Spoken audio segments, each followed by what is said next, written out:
Assalamu alaikum. Assalamu Allah. Shalom. Peace to the gods and earths. Peace, beloved. Today I would like to share with y'all an excerpt from a very interesting book written by the grandson, or I should say a grandson, of Messenger Elijah Muhammad by the name of Jesus Muhammad Ali. You have to pardon the little paint on my hands. Just got finished painting the patio again. But this is the story of Honorable Elijah Muhammad, the evolution of the Nation of Islam by Jesus Muhammad Ali. Has a picture of the brother in the back. For those that like to contact him or purchase the book, I've received this book.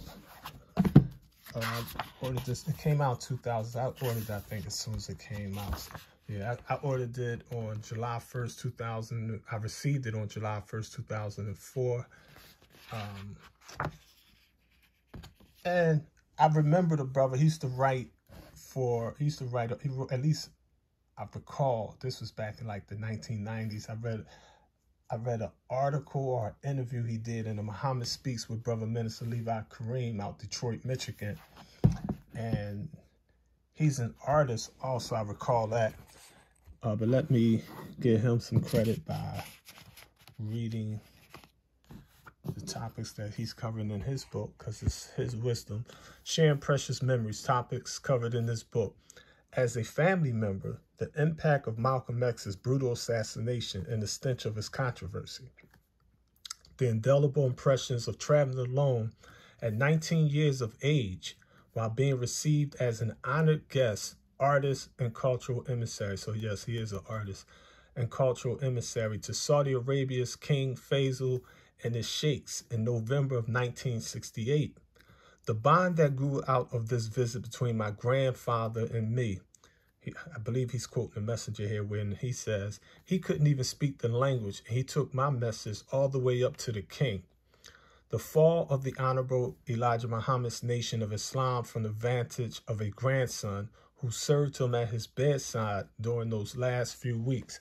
I remember him basically explaining how he was the one that allowed or permitted or took the Honorable Brother Minister Louis Farrakhan to go see Messenger Elijah Muhammad because, you know, the politics, the intrigue, the infighting, the envy and jealousy that was going on at the time, the sabotage, the COINTELPRO forces in the ranks.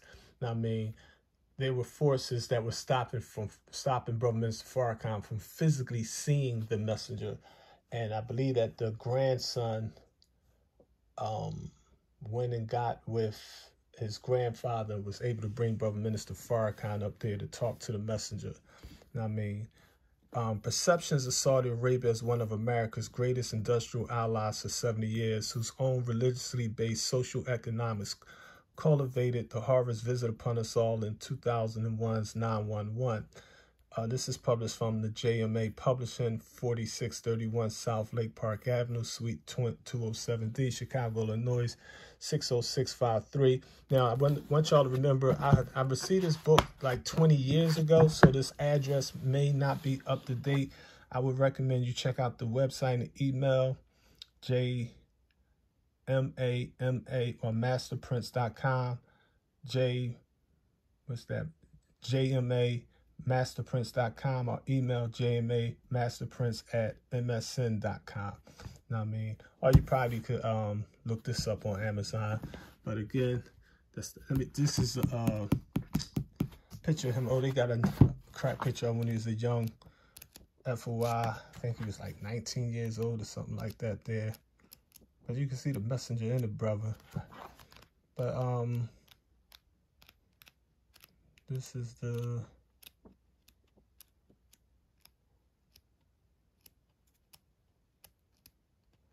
I remember a picture of him being in here somewhere. And of course, this is Mother Marie,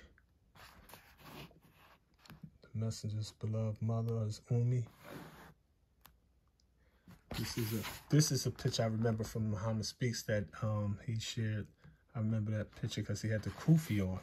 And it really surprised me that the Messenger's grandson had a kufi. And I was like, oh, he's Orthodox. Here's the picture I was really looking for. Now, I mean, that's Brother Jesus with his firstborn daughter, Ruth. Now, I mean, I remember this picture in here.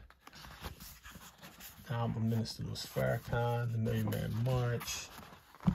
So the book is Timothy Veigh, the MGT's FOI. So the book covers a lot of inside personal information.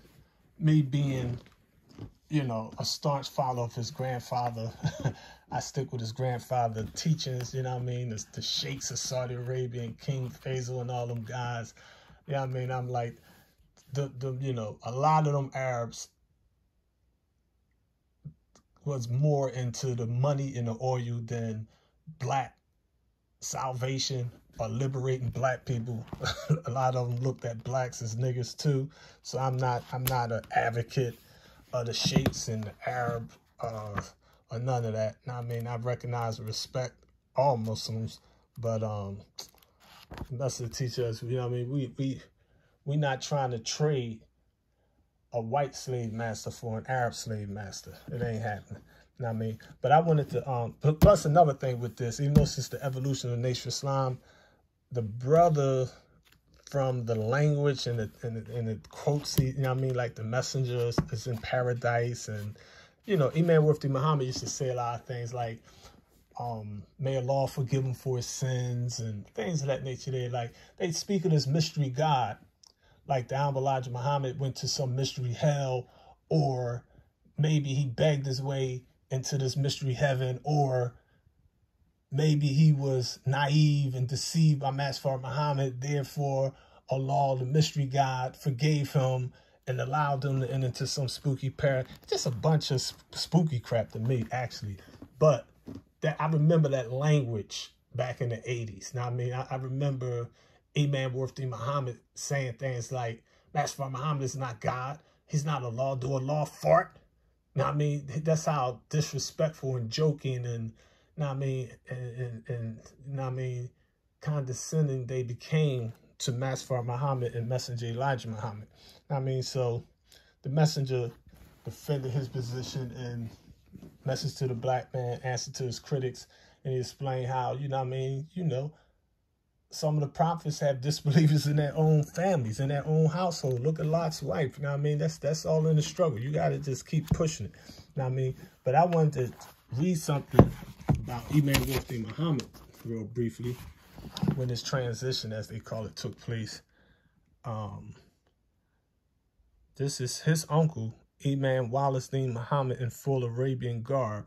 Now, I mean, so the FOIs and the MGTs literally was like going towards the Arab way, if you will. Now, I mean, and under this chapter 10 of Philosophy of the Nation Islam, he says, I like to share this with y'all. Grandfather, just as Master Fard Muhammad had the titles Messenger of Allah and Allah in person, these titles created a lot of unrest and confusion. However, we must first be able to accept that Master Fard, not saying why, said the grandfather, this is Master Fard Muhammad talking to Messenger Elijah Muhammad, according to him, quote, put it like this with eyes glarings, and don't you deviate, and I will roll this creation up like it's a window shade. He no doubt intended to pit the Arab Orthodox against grandfather's approach to the faith. During the time he spent here with grandfather, neither of these titles had been introduced. In fact, Master Fard personally named Uncle Khalat his supreme captain and grandfather supreme minister. When Uncle Khalat learned of the use of these titles, he went before the FOI and demanded that they denounce grandfather as a hypocrite. Now, here you had a supreme captain going before the believers, the rank and file, to get them to have a coup d'etat and turn against Messenger Elijah Muhammad. Messenger Elijah Muhammad explained that if a man builds a house out of wood for you and you stand up in that house and you see that that man built a strong house out of wood, he's a good carpenter. and somebody come to you and tell you that man ain't no carpenter, he said, I would pick up the hammer and hit that man in the head for trying to tell me that that man ain't a carpenter when I'm standing in the house that man built. The messenger made those remarks regarding Malcolm going to the Middle East, specifically around Egypt, and slandering him. Okay, so Uncle Kalat managed to split the followers, resulting in Granddad finding it necessary to run for his life for 7 years. Here it is, that's why I was trying to kill Messenger Elijah Muhammad, because the Supreme Captain had them thinking that the messenger wasn't the messenger. One of Uncle Kalat's supporters went so far as to proclaim that he would eat only 1 grain of rice a day until he took Granddad's life. As you may recall, Grandmother Clara would only say in those days, brothers in the bush. So sometimes you got to just get ghosts on these jokers. Sometimes you got to go underground, you know what I mean, and just keep teaching what Master Fard Muhammad taught. You know what I mean? Even if your own brothers and your own sisters break rank, you know what I mean? You know, you fighting against the devil, and you looking at the devil going to war with Satan himself. They see you fighting the Satan. They like, yo, I bear witness, this brother, this sister been standing on post fighting against Satan. Satan sees this person as their enemy. The enemy of my enemy should at least be my friend, if not my brother. But you can't be fighting Satan and then looking in back, you trying to figure out, damn, my old brother trying to stab me in the back with a cold knife or shoot me in the back of the head with a hot bullet. I can't fight the devil on the front and then fight my own FOIs and MGT brothers and sisters in back. So you got to be like, all right, let me break ranks. The messenger's like, I don't want to have to kill my own brother. Let me just go ahead and take flight. So he just went on a run for 7 years, just got ghosts on and just kept teaching the teachings. And the law blessed him through his pilgrimage. He blessed him through his Hajj. He blessed him through his sojourn and his journeys, you know what I mean, through the wilderness of North America, from Detroit, Chicago, Washington, D.C., up and down Florida. You know what I mean? He had to run all up and down the East Coast and deprive him of the love of his own family and children. But it always gets greater later, family.